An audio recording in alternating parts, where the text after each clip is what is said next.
Good morning, my dear potential learner. Today I am going to start new topic. The name of this topic is Birth of the Weimar Republic. Weimar Republic means होता है Weimar गणराज्य और birth means जन्म, मतलब Weimar गणराज्य का जन्म। ठीक है, अब आइए देखिए देखिए 20वीं सेंचुरी 20वीं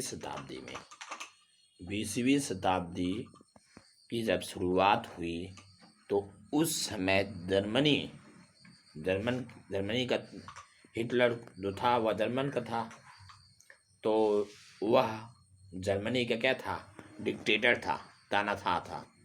तो वह जर्मनी एक पावरफुल साम्राज्य था। जर्मनी एक पावरफुल साम्राज्य था। पावरफुल मीन्स शक्तिशाली साम्राज्य था। और उसने क्या किया, ऑस्ट्रियाई साम्राज्य के साथ मिलकर अगेंस्ट मतलब विरोध में, एलाइज मीन्स मित्र राष्ट्र के साथ युद्ध छेड़ दिया। मित्र राष्ट्र में कौन कौन था, जो पीछे हम लोग पढ़ चुके थे, England, France and Russia. England था, फ्रांस था और रूस था। ठीक है, सभी लोग उसमें सम्मिलित हुए पूरे साहस के साथ और इस आशा में कि उनको शीघ्र ही विजय प्राप्त हो जाएगी, अर्थात शीघ्र ही सफलता मिल जाएगी। और इसी उम्मीद से वे लोग उसमें सम्मिलित हो गए। लेकिन क्या हुआ कि जितने भी संसाधन थे युद्ध के दौरान, वे सब संसाधन जर्मनी के सब आर्थिक रूप से क्या हुआ, आर्थिक रूप से कम हो गया। ठीक है, और इसके बाद फ्रांस और बेल्जियम पर कब्जा करके जर्मनी ने शुरुआत में सफलता हासिल कर ली। जर्मनी ने क्या किया, इनिशियल में तो था प्रारंभिक, शुरुआत में उसने ऑक्युपाइंग मतलब ग्रहण कर लेना, क्या, फ्रांस एंड बेल्जियम, मतलब फ्रांस और बेल्जियम पर उसने शुरुआत में सफलता प्राप्त कर ली। इसके बाद देखिए, जब उस पर सफलता हासिल कर ली तो 1917 में उसमें जर्मनी जब सफलता प्राप्त कर ली तो उस समय 1917 में अमेरिका भी उसमें सम्मिलित हो गया, मित्र राष्ट्र में। और इसके बाद defeating Germany and the central power in November 1918, central power को ही हम लोग क्या कहते हैं, वाइमर रिपब्लिक इसी को कहते हैं। Central power in November 19 means केंद्रीय शक्तियों को हराने का प्रयास जर्मनी को उसके सामने घुटने टेकने पड़े। फिर आ जाइए, इसके बाद द डिफीटेड इम्पेरियल, जितने भी साम्राज्यवादी थे, इम्पेरियल में साम्राज्यवादी, ठीक है, जितने भी साम्राज्यवादी थे उन लोगों ने क्या किया कि इस पे आपको इम्पेरियल जर्मनी में उठने चाहिए। और साम्राज्यवादी जर्मनी के पराजय और सम्राट के परित्याग से वहाँ की एक पार्लियामेंट्री पार्टी को जर्मनी राजनीतिक व्यवस्था का एक नया ढांचे में ढालना पड़ा और एक अच्छा उसके पास अपॉर्चुनिटी थी। उसके पास क्या था, एक सुंदर सुअवसर था। और इसके लिए उसने क्या किया कि वाइमर में एक राष्ट्रीय सभा की बैठक बुलाई। वाइमर क्या है, प्लेस है, वाइमर इज ए प्लेस। ठीक है, वाइमर में क्या किया गया, एक राष्ट्रीय सभा की, डेमोक्रेटिक कॉन्स्टिट्यूशन और फेडरल स्ट्रक्चर, मतलब राष्ट्रीय सभा की बैठक बुलाई। और जो उसके संघी duties were now elected to the German parliament, German parliament में क्या हुआ कि बैठक बुलाया गया और उसमें जर्मन संसद यानी उसके लिए एक जनप्रतिनिधि का चुनाव किया गया और प्रतिनिधि का निर्वाचन के लिए प्रतिनिधि का जो निर्वाचन किया गया उसके लिए क्या किया गया, basis of equal universal vote cast by the adult including women, अर्थात औरतों के साथ जो वयस्क नागरिक थे सबको सर्वोच्च मताधिकार प्रदान किया गया। यूनिवर्सल एडल्ट फ्रेंचाइज जिसको कहते हैं, सबको सर्वोच्च मताधिकार प्रदान किया गया। फिर इसके बाद देखिए,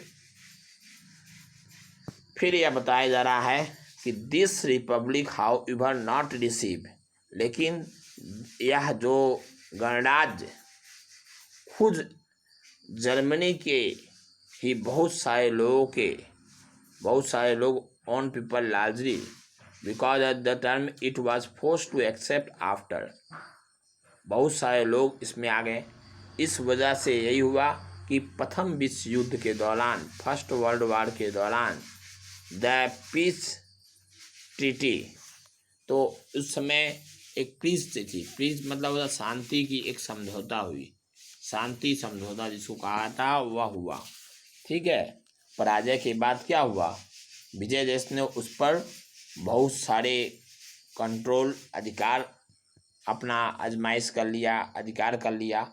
फिर इसके बाद उसने क्या किया कि दो अधिकार करने के बाद Versailles with the allies what the harsh and humiliating peace, तो इसके बाद वार्सली और उसके जो सहयोगी अर्थात वार्सली थे और जो उसके सहयोगी दल थे उन लोगों ने उस शांति संधि जर्मनी की जनता के लिए बहुत कठोर और अपमानजनक थी। यह जो शांति समझौता थी वह जर्मन के लोगों के लिए बहुत ही कठोर थी। क्यों? क्योंकि वहाँ का शासक जर्मन का डिक्टेटर था, हिटलर था, और हिटलर पहले तो विजय प्राप्त किया था लेकिन बाद में जब सफलता देखा कि सामने नहीं आ रहा है, और हिटलर के द्वारा ही नाजी पार्टी बनाई गई थी और जिसके फॉलोअर जो हमने एक स्टोरी बताई थी उस स्टोरी के थे, तो यह बताया जाता है कि इस वजह से जर्मनी में क्या हुआ, उपनिवेश करीबन 10% आबादी थी, 10%, लगभग 10% इसमें आबादी थी, और 13% क्या थे उसमें टेरिटरीज, 13% जो थे वह भूभाग के स्वामी थे, और 75% जो थे वह लौह भंडार आयरन के मालिक थे, और 26% कोल टू फ्रेंच, और 26% जो थे कोयले भंडार जो फ्रांस था उसके मालिक थे। फिर इसके बाद पोलैंड, डेनमार्क, पोलैंड जो था पोलैंड, ठीक है, डेनमार्क और लुवियानिया के हाथ में यह दे दिया गया, और इसके बाद जर्मनी की जो भी ताकत थी खत्म करने के लिए एलाइस ने अपने सेना भी तोड़ दिया। देखिए, allies power disseminated Germany to weaken its power, तो जर्मनी को ख़त्म करने के लिए, मतलब जर्मनी जो राष्ट्र था उसको समाप्त करने के लिए मित्र राष्ट्र ने क्या किया, उसकी जो सेना थी उसको भी भंग कर दिया, और इसके बाद युद्ध अपराध बोध अनुच्छेद जिसको कहते हैं वार गिल्ट क्लाज, देखिए वार गिल्ट क्लाज है, वार मीन्स युद्ध होता है, गिल्ट मीन्स अपराध होता है, और क्लाज मीन्स अनुच्छेद। War guilt clause held German responsible for the war, उसके लिए क्या था, जर्मन था वह रिस्पॉन्सिबल था, मतलब युद्ध के कारण हुई बहुत सारी नुकसान के लिए जर्मनी को ही इसका रिस्पॉन्सिबल संभाला गया। रिस्पॉन्सिबल मतलब उसकी जिम्मेदारी दी गई कि जर्मनी के कारण ही ऐसा नुकसान हुआ।